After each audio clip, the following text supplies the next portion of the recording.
ಅಂಬೇಡ್ಕರ್ ಬಗ್ಗೆ ಅಮಿತ್ ಶಾ ಹೇಳಿಕೆಗೆ ಖಂಡನೆ ವ್ಯಕ್ತವಾಗ್ತಾ ಇದೆ. ಸಂಸತ್ ಭವನದ ಆವರಣದಲ್ಲಿ ಭಾರಿ ಹೈ ಡ್ರಾಮಾ ಉಂಟಾಗ್ಬಿಟ್ಟಿದೆ. ಅಮಿತ್ ಶಾ ವಿರುದ್ಧ ಪರ ವಿರೋಧದ ಪ್ರತಿಭಟನೆ ನಡೀತಾ ಇದೆ. ಪ್ರತಿಭಟನೆಯ ವೇಳೆ ಕುಸಿದು ಬಿದ್ದ ಬಿಜೆಪಿಯ ಎಂಪಿಗೆ ಗಾಯ ಆಗಿದೆ. ಬಿಜೆಪಿ ಸಂಸದ ಪ್ರತಾಪ್ ಚಂದ್ರ ಸಾರಂಗಿಗೆ ಗಾಯ ಆಗಿದೆ. ಪ್ರತಿಭಟನೆಯ ವೇಳೆ ರಾಹುಲ್ ಗಾಂಧಿ ವಿರುದ್ಧ ತಳ್ಳಿದ್ದಾರೆ ಅನ್ನುವಂತ ಆರೋಪವನ್ನ ಕೂಡ ಮಾಡಲಾಗಿದೆ. ನಾನು ಸಂಸತ್ಗೆ ಹೋಗುವಾಗ ಬಿಜೆಪಿ ಅವರು ತಡೆದ್ರು, ಅವಾಗ ಸಾರಂಗಿ ಅವರು ಕೆಳಗಡೆ ಬಿದ್ದಿರಬಹುದು, ನಾನ್ ತಳ್ಳಿಲ್ಲ ಅಂತ ರಾಹುಲ್ ಗಾಂಧಿ ಈ ವಿಚಾರಕ್ಕೆ ಸ್ಪಷ್ಟನೆಯನ್ನ ಕೂಡ ಕೊಟ್ಟಿದ್ದಾರೆ. ಸಿಕ್ಕಾಪಟ್ಟೆ ಹೈ ಡ್ರಾಮಾ ಸಂಸತ್ ಆವರಣದಲ್ಲಾಗ್ತಾ ಇದೆ. ಒಂದ್ ಕಡೆಯಲ್ಲಿ ಅಮಿತ್ ಶಾ ಅವರ ವಿರುದ್ಧ ಪ್ರತಿಭಟನೆ ಆಗ್ತಿದ್ರೆ, ಇನ್ನೊಂದು ಕಡೆಯಲ್ಲಿ ಅಮಿತ್ ಶಾ ಅವರ ಪರವಾಗಿ ಕೂಡ ಪ್ರತಿಭಟನೆಯನ್ನ ಮಾಡಲಾಗ್ತಾ ಇದೆ. ಈ ಸಂದರ್ಭದಲ್ಲಿ ಸಾಕಷ್ಟು ನೂಕು ನುಗ್ಗಲು ಕೂಡ ಉಂಟಾಗಿದೆ. ಬಿಜೆಪಿಯ ಸಂಸದ ಕೆಳಗೆ ಬಿದ್ದಿದ್ದಾರೆ, ಅವ್ರ ತಲೆಯಿಂದ ರಕ್ತ ಕೂಡ ಬಂದಿದೆ. ಸೊ ಅವ್ರು ನೋಡಿದ್ರೆ ರಾಹುಲ್ ಗಾಂಧಿನೇ ತಳ್ಳಿದ್ದು ಅಂತ ಹೇಳ್ತಾ ಇದ್ದಾರೆ. ರಾಹುಲ್ ಗಾಂಧಿ ಇದಕ್ಕೆ ಸಂಬಂಧಪಟ್ಟಂತೆ ಸ್ಪಷ್ಟನೆಯನ್ನು ಕೂಡ ಕೊಟ್ಟಿದ್ದಾರೆ.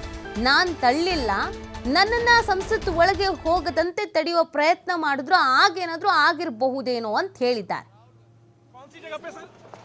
सर किस जगह पे सीढ़ी के ऊपर में कॉन्स्टिट्यूशन पर आक्रमण कर रहे हैं और जो अंबेडकर जी की मेमोरी है उसका अपमान कर रहे हैं। ये पार्लियामेंट की एंट्रेंस है, इसमें मैं अंदर जाने की कोशिश कर रहा था तो बीजेपी के एमपी जो थे वो मुझे ऐसे रोकने की कोशिश कर रहे थे, धकेल रहे थे और मुझे धमका रहे थे, तो वो हुआ है। हाँ किया है मगर ठीक है कोई मतलब धक्का मुक्की से हमें कुछ होता नहीं है। नेता भारतीय राष्ट्रीय कांग्रेस के अध्यक्ष, राज्यसभा में विपक्ष के नेता जब राहुल जी और कांग्रेस के सांसदों के साथ उस विरोध प्रदर्शन में भाग लेने आए तो भाजपा के सांसदों ने 82 वर्षीय भारतीय राष्ट्रीय कांग्रेस के अध्यक्ष और विपक्ष के नेता मल्लिकार्जुन खड़गे जी को धक्का दिया।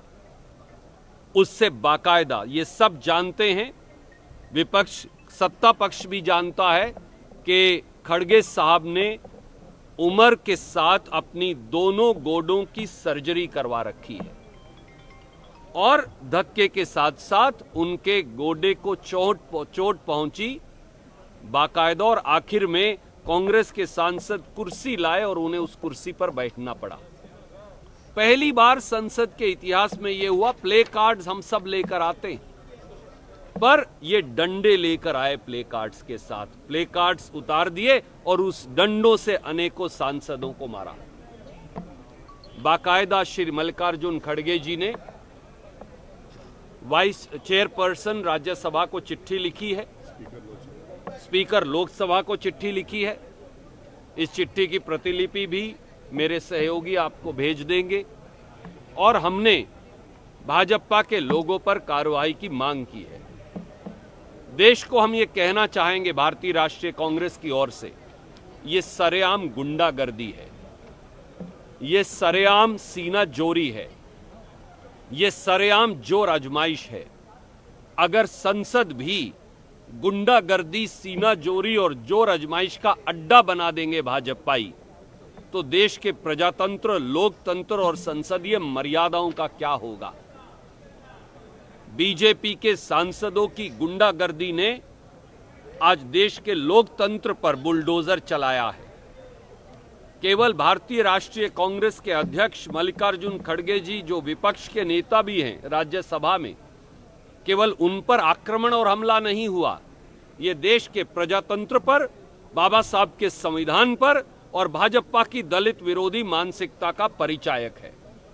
गरीब, दलित, पिछड़ों, आदिवासियों, साधारण व्यक्तियों, उनको बराबरी का अधिकार भाजपा के हाजमे में हजम नहीं हो पा रहा।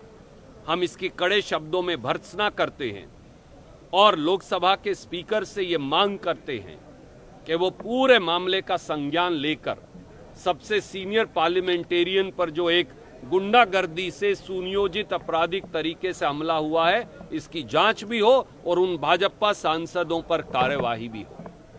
सर, बीजेपी कह रही है कि राहुल गांधी है ये एक ब्लैक काला दिन है लोकतंत्र के इतिहास में, और ये कह रहे हैं कि हम लीगल एक्शन लेंगे क्योंकि हमारे कई सांसद आरएमएल में भर्ती हैं, उनको देखकर भी आए हैं। ये प्लाट दूसरी जगह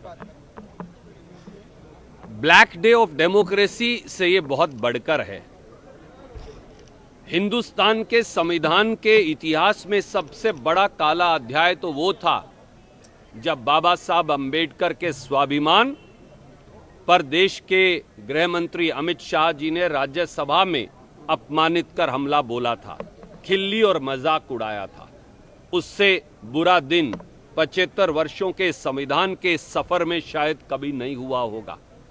और आज भाजपा ने उसी आपराधिक षड्यंत्र से शारीरिक तौर से देश के दलितों के सबसे बड़े नेता मल्लिकार्जुन खड़गे जी पर हमला बोला है।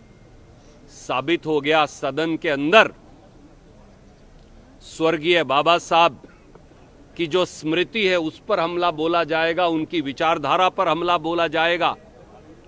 और सदन के बाहर कांग्रेस के अध्यक्ष, विपक्ष के नेता और देश के सबसे बड़े दलित नेता, एक मजदूर और दलित के बेटे, उन पर हमला बोला जाएगा। ये देश के लोग कभी स्वीकार नहीं करेंगे। और अब जो वो प्रपंच और ढोंग रच रहे हैं अपनी खाल बचाने के लिए, उससे असत्य का आवरण जो उन्होंने ओढ़ रखा है वो सत्य में नहीं बदलने वाला। धन्यवाद। कैमरा आ रहा है, बता मैं क्या करूं? तुम लोग अपना कोई नहीं। कोशिश कर रहा था तो बीजेपी के एमपी जो थे वो मुझे ऐसे रोकने की कोशिश कर रहे थे, धकेल रहे थे और मुझे धमका रहे थे, तो वो हुआ है।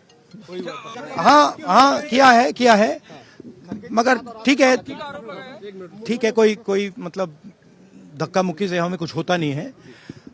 मगर ये एंट्रेंस है पार्लियामेंट हाउस की और हमारा अधिकार है अंदर जाने का, और बीजेपी के जो मेंबर्स हैं वो हमें अंदर जाने से रोक रहे थे।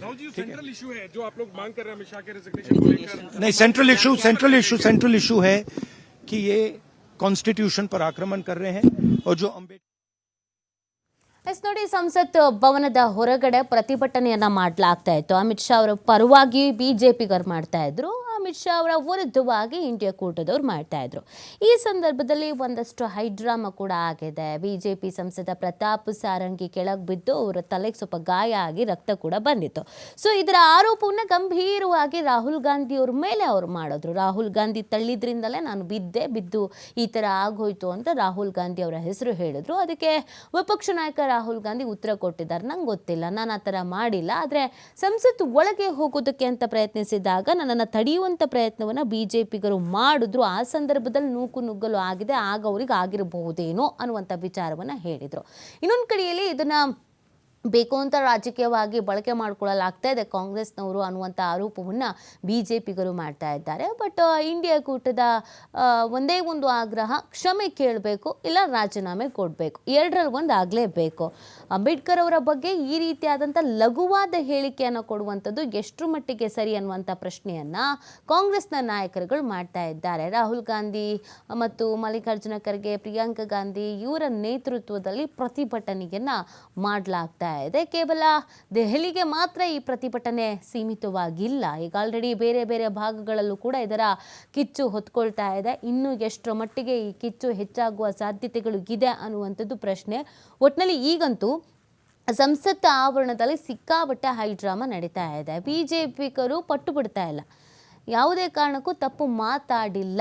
ಈ ಹಿಂದೆ ಅಂಬೇಡ್ಕರ್ ಅವರ ವಿಚಾರದಲ್ಲಿ ಕಾಂಗ್ರೆಸ್ನವರು ನಡೆದುಕೊಂಡಂಥ ಒಂದಷ್ಟು ರೀತಿಗಳನ್ನು ಪ್ರಸ್ತಾಪಿಸ್ತಾ ಇದ್ದಾರೆ. ಇದರ ನಡುವೆ ಬಿಜೆಪಿಗರಿಗೆ ಯಾವ ರೀತಿಯಾಗಿ ಅಂಬೇಡ್ಕರ್ ಅವರ ಮೇಲೆ ಪ್ರೀತಿ ಮತ್ತು ಗೌರವ ಇದೆ ಅಂತ ಸಮರ್ಥನೆ ಮಾಡಿಕೊಳ್ಳುವಂಥ ಕೆಲಸವನ್ನು ಬಿಜೆಪಿಗರು ಮಾಡ್ತಾ ಇದ್ದಾರೆ. ಅಮಿತ್ ಶಾ ರಾಜೀನಾಮೆ ಯಾಕೆ ಕೇಳಬೇಕು, ರಾಜೀನಾಮೆಯನ್ನು ಕೇಳಲ್ಲ, ರಾಜೀನಾಮೆ ಕೇಳುವಂಥದ್ದು ಅವ್ರಿಗೇನು ಹೇಳಿಲ್ಲ ಅನ್ನುವಂಥ ವಿಚಾರವನ್ನು ಬಿಜೆಪಿಗರು ಹೇಳ್ತಾ ಇದ್ದಾರೆ.